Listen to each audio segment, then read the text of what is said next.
বন্ধুরা, ঢাকা এবং কলকাতার দুটি বইমেলা প্রায় এসে গিয়েছে, আর 10 দিনও বাকি নেই। সে উপলক্ষে নতুন নতুন বই নিয়ে আপনাদের সামনে নতুন নতুন ভিডিও করছি। আজকের বিষয় শ্রী চৈতন্যদেবকে নিয়ে রচিত জীবনীমূলক উপন্যাস, তাই নিয়ে কথা বলবো। আমার ভালো লাগছে যে আমাদের এবারের যতগুলো ভিডিও সবগুলোই প্রায় করে দিয়েছেন আমাদের বন্ধু শিল্পী অমল দেব। তিনি যে সময় ব্যয় করে আমার বাসায় কষ্ট করে এসে এই ভিডিওগুলো করে দিয়েছেন আমাকে, তার জন্য তাকে কৃতজ্ঞতা এবং বিশেষ প্রীতি জানাই। আপনারা বইয়ের ছবি দেখেছেন। এটি হচ্ছে শৈবাল মিত্রের উপন্যাস গোরা। অনেক মোটা, প্রায় 600 পৃষ্ঠা। এটি হচ্ছে ত্রিদীপ কুমার চট্টোপাধ্যায়ের আলোর মানুষ। এটিও চৈতন্যদেবের জীবনকে নিয়ে লেখা, এবং তিনি খুব স্পষ্ট করে বলেছেন ইতিহাস নয়, উপন্যাস। এবং অসামান্য লেখক অভিজিৎ সেন, তার বই রাজপাট ধর্মপাট। এ প্রসঙ্গে বলে রাখতে চাই, আমি নিজে 2016 সালে শ্রী চৈতন্যদেব নামে একটি গ্রন্থ লিখি, লেখার দুঃসাহস প্রকাশ করি। প্রথমে এটি টরন্টো থেকে প্রকাশিত হয়েছিল এবং পরে এটি ঢাকা থেকে প্রকাশিত হয় 2018 সালে। এটি প্রকাশ করেছে ঐতিহ্য। আমি প্রকৃতপক্ষে আমার এই বইতে এটি খানিকটা গবেষণামূলক, কিন্তু খুব কঠিনভাবে একাডেমিক নয়। আমার কাজ ছিল খানিকটা সহজ করে কিন্তু অনেক তথ্যকে এক জায়গায় দিয়ে চৈতন্যদেবকে উপস্থাপন করা। লেখার সময় আমার মূল অভীষ্ট ছিল ক্যানাডার, বিশেষ করে টরন্টোর বাঙালি পাঠক যারা চৈতন্যদেব সম্পর্কে জানতে আগ্রহী। কারণ একজন যদি তাকে নিয়ে জানতে চান, তাহলে তো তার পক্ষে 20টা 50টা বা 100টা বইয়ের অনুসন্ধান করা, জোগাড় করা সম্ভব না। একটা বইয়ের ভেতরে আমার দৃষ্টিকোণে যেটি উপযুক্ত সেটিকে আমার মতো করে আমি উপস্থাপন করেছিলাম। এই বইয়ের পেছনে আমি একটি দীর্ঘ তালিকা দিয়ে রেখেছিলাম ইচ্ছে করে, যাতে যারা গবেষক তাদের সুবিধা হয় চৈতন্য বিষয়ক গ্রন্থের হিসেব রাখতে। তো সেখানে আমি 58টা বাংলা বইয়ের নাম দিয়েছি, ইংরেজি বইয়ের নাম দিয়েছি 25টা, এবং কিছু কিছু বইয়ের আরও নাম দিয়েছি যেগুলো আমি বইগুলো দেখতে পারিনি। মানে এই 58 এবং 25 আমার নিজের দেখার পড়ার সুযোগ হয়েছিল, আর গোটা 20 বই আমি খুঁজে পাইনি, সেগুলোর নাম শুনেছিলাম। সব শেষে লিখেছিলাম চৈতন্যদেব নিয়ে উপন্যাস। সেখানে যে তালিকা দিয়েছিলাম তার ভেতরে এই মানে এই এই শৈবাল মিত্রের গোরা, রাজপাট ধর্মপাট, অভিজিৎ সেনের এ দুটির নাম উল্লেখ ছিল। এর বাইরে আরও দুটি উপন্যাস আছে। একটা হচ্ছে সমরেশ বসুর লেখা, আর একটি রূপক সাহার লেখা ক্ষমা করো হে প্রভু। জাস্ট কথাগুলো একটু আপনাদেরকে জানিয়ে রাখলাম। প্রথমে রাজপাট ধর্মপাট নিয়ে কথা বলব। যারা চৈতন্যদেবের সময়কে খুব গভীরে যেয়ে বুঝতে চান, সবাই তো এই বোঝার জন্য তার মানসিক প্রস্তুতি থাকবে না, কিন্তু যারা চান, কারণ অভিজিৎ সেন অনেক গভীরে যেয়ে লেখা একজন মানুষ। তিনি মানে যাকে আমি কিভাবে বলি, সেটা হচ্ছে যে সুপারফিশিয়াল একটি গল্প তিনি নির্মাণ করেন না, কোনো দিনই করেননি। তার অন্যান্য যা আমি উপন্যাস পড়েছি সেখানেও তিনি করেননি। তিনি সবসময় উপন্যাসের গভীরে যান। সেই গভীরতাতে যাওয়ার জন্য তিনি কিন্তু চৈতন্যদেবের সময়কে ধরেছেন, সমাজকে ধরেছেন। সেই সমাজে চৈতন্যদেবকে তিনি প্রতিস্থাপন করেছেন। এই বই অসামান্য ভালো লাগে আমার। সেই বই প্রকাশিত হয়েছিল 2008 সালে।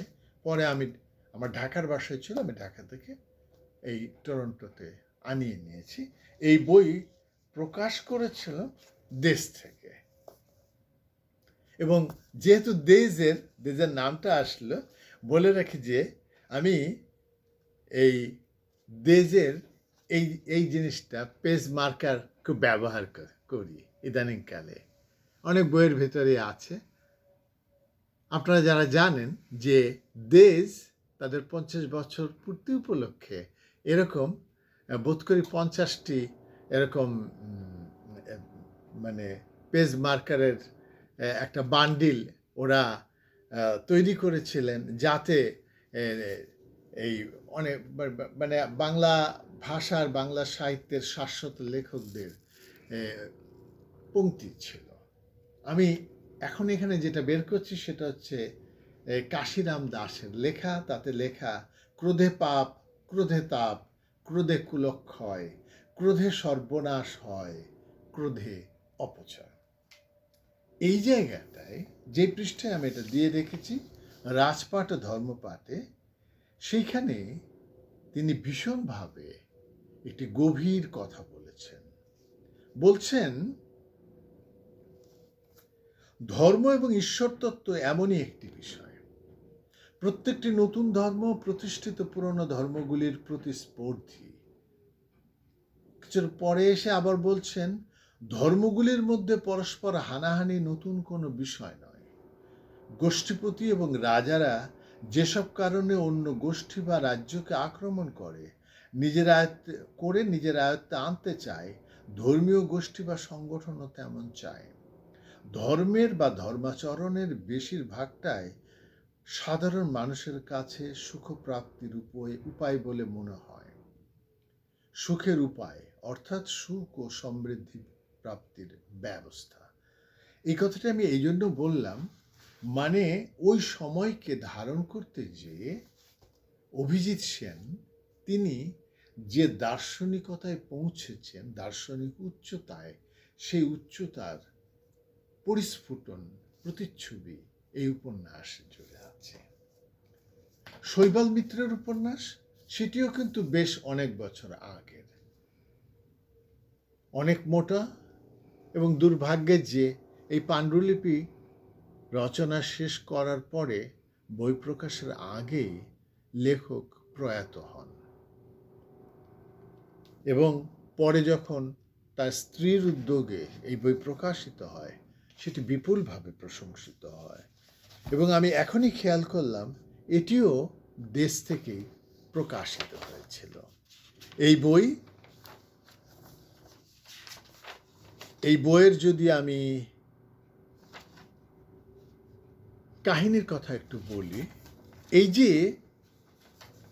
এই বই প্রকাশিত হয়েছিল, প্রথম প্রকাশ হয়েছে 2012-তে, তারপরে 2013, তারপরে 2020-22, পরে নতুন নতুন মুদ্রণ আসছেই। এই বইয়ের গল্পটা হচ্ছে এরকম যে একজন আধুনিক মানুষ, তিনি ঔপন্যাসিকের তো অধিকার থাকে তার কল্পনাকে বিস্তৃত করার। তিনি একজন আধুনিক মানুষ, তার নাম গোরা। সেই গোরা একসময় রবীন্দ্রনাথের উপন্যাস গোরা পড়ছেন।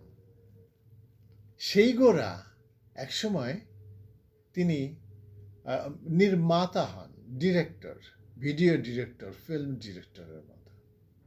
তিনি যাকে নিয়ে একটি সিরিয়াল তৈরির চিন্তা করছেন, তিনি হচ্ছেন শ্রী চৈতন্যদেব।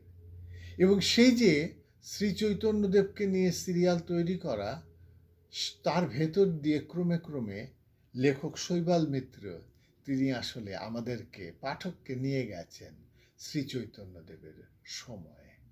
অনেক ব্যাপকতায় নিয়েছেন, অনেক গভীরতায়, বিশালতায়। অনেক ধন্যবাদ, এবং তিনি প্রয়াত হয়ে গেছেন, তার আত্মার শান্তি কামনা করি। আর আজকের সর্বশেষ এবং তৃতীয় যে গ্রন্থ, এটিও জীবনীমূলক উপন্যাস, লিখেছেন ত্রিদীপ কুমার চট্টোপাধ্যায়। তিনি বর্তমান সময়ে কলকাতার অনেক খ্যাতিমান একজন মানুষ। তিনি সাহিত্য সংগঠক এবং লেখক এবং সম্পাদক। তার এই বই প্রকাশিত হয়েছে পত্রভারতী থেকে। যারা সহজ ভাষায় চৈতন্যদেবের সময়কে, জীবনকে বুঝতে চান, তাদের কাছে আলোর মানুষ কিন্তু একটি মূল্যবান গ্রন্থ হবে। মনে রাখতে হবে, জীবনীমূলক উপন্যাস তো আমাদেরকে ইতিহাস শেখায় না। ইতিহাস ওই লেখক পাঠ করেন, তারপরে সেখান থেকে তিনি যে সুবাস গ্রহণ করেন, সেই সুবাসকে নতুন একটি কাহিনীর ভেতর দিয়ে তিনি পাঠকের ভেতরে সঞ্চারিত করেন। এবং এই ত্রিদীপ কুমার চট্টোপাধ্যায় তার যে মিষ্ট ভাষা, সাধু গদ্য, তা দিয়ে তিনি এটি করেছেন। এবং আমার ভালো লাগে যে আজকের সময়েও চৈতন্যদেবকে নিয়ে তার প্রয়াণের 500 বছর পরে এসেও নতুন নতুন বই, উপন্যাস আমরা পাচ্ছি। যে লেখকেরা তাকে নিয়ে লিখে চলেছেন, তাদের সবাইকে কৃতজ্ঞতা জানাই। যে বন্ধুরা এই ভিডিও দেখলেন, তাদের জন্য অনেক অনেক ভালোবাসা।